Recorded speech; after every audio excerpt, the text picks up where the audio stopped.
Chaque saison a une énergie et chaque mois a une histoire.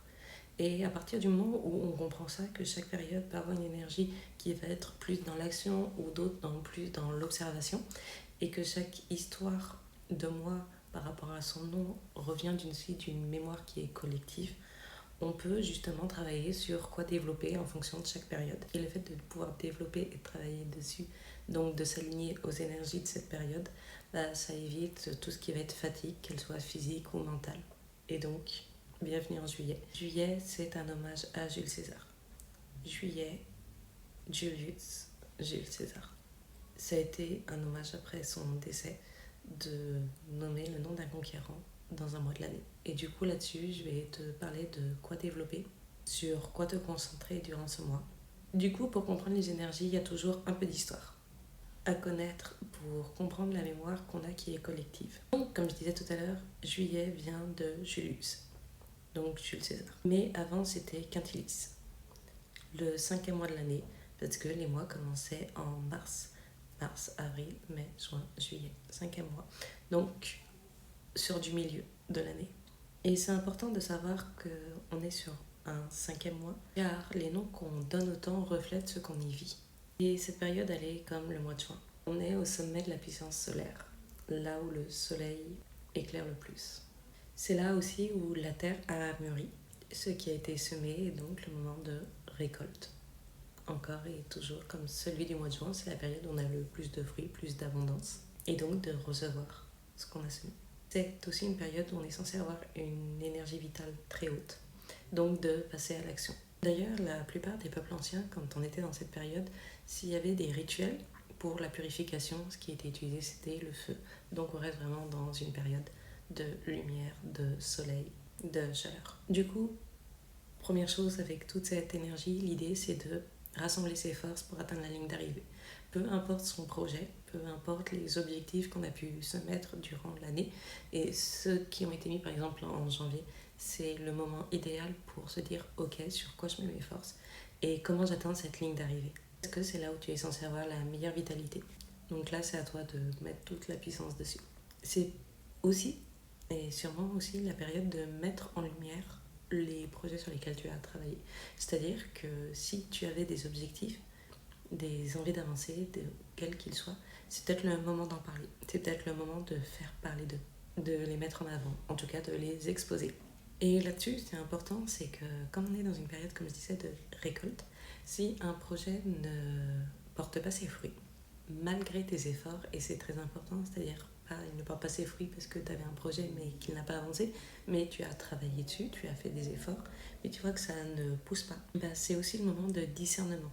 Donc soit on coupe et on dit qu'on arrête ce projet, soit on change l'approche, c'est-à-dire que peut-être que la terre où tu l'as mis n'était pas fertile, de voir sous quel angle tu peux faire l'approche, en tout cas ça met en lumière, et c'est le moment aussi de plus mettre ton énergie si c'est pour toi une perte de temps. De ne plus mettre ton énergie dans quelque chose qui ne germe pas malgré tes efforts. On est aussi dans une saison où l'énergie est sur les connexions sociales. Du coup, je dirais que faire des activités c'est bien, mais se créer des souvenirs c'est mieux. Donc c'est le moment de garder du lien, d'en créer et de réseauter.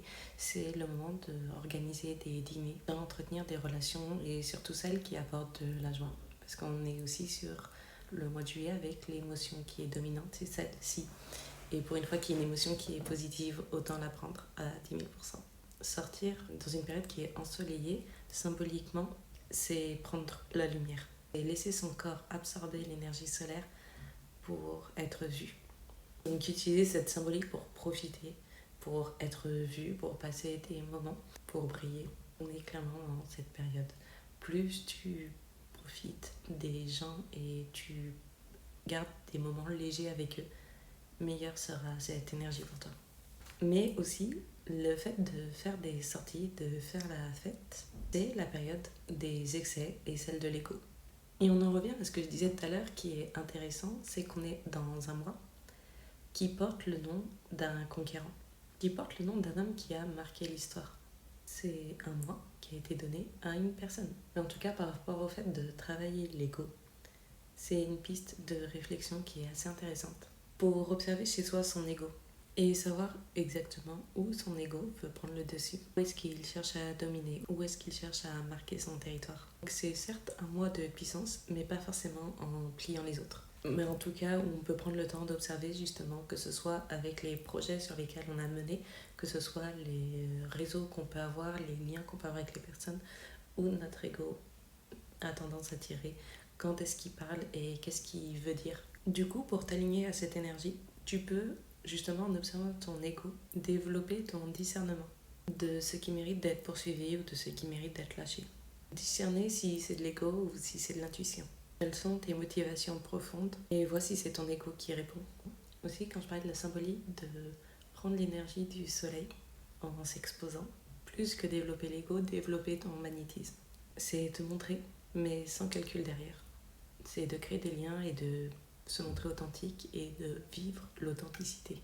Et quand on est authentique et qu'on est dans cette énergie magnétique, on attire naturellement. Et forcément, si on attire, ça développe nos projets, notre réseau. En gros, avoir du discernement pour couper ce qui ne marche plus, voir clair quand c'est l'ego qui parle, pour libérer sa lumière et donc son magnétisme. Et pour ça, évidemment, il y a les énergies, dont celle de la lune. Et le 14 juillet, il y a la nouvelle lune en cancer. Le cancer, c'est une énergie qui ramène au foyer, à la sécurité émotionnelle. C'est là où tu manifestes la sécurité avec toi-même, ton chez toi, ton intérieur. Te poser les questions sur ta sécurité affective, car c'est en tout cas ce qui sera mis en lumière à cette période. Le cancer est un signe qui est émotif, qui aime le foyer, qui aime la famille. Donc c'est là-dessus, si tu as des choses à mettre en lumière, c'est la bonne période, c'est la mi-juillet. Et la pleine lune, donc le 29 juillet, à la fin du mois, on part dans une autre énergie, celle du Verseau. Et si on peut penser que son énergie est à l'opposé, moi je trouve qu'elle est complémentaire. C'est plutôt une suite logique. Parce que le Verseau parle de vision, parle de long terme. Travailler sur quoi se projeter, mais aussi sur quoi se libérer. La pleine lune, c'est plus une période d'observation. Donc c'est le moment d'observer sur quoi on a besoin de se projeter, sur quoi on a envie de se libérer et sur quoi on pourrait être visionnaire. Et donc, tout ça pour finir. On n'est pas dans un moi qui porte le nom d'un empereur pour s'enraciner sur la partie émotionnelle et pour se libérer vers sa version future. Mais c'est au milieu d'ailleurs de ces deux pôles qu'on va avoir avec la lune en cancer et puis après en verso, qu'on va pouvoir développer le discernement et le magnétisme, car l'énergie de ce mois te permet de clairement développer les deux. Alors profite bien et surtout vois ce qui nourrit ton ego.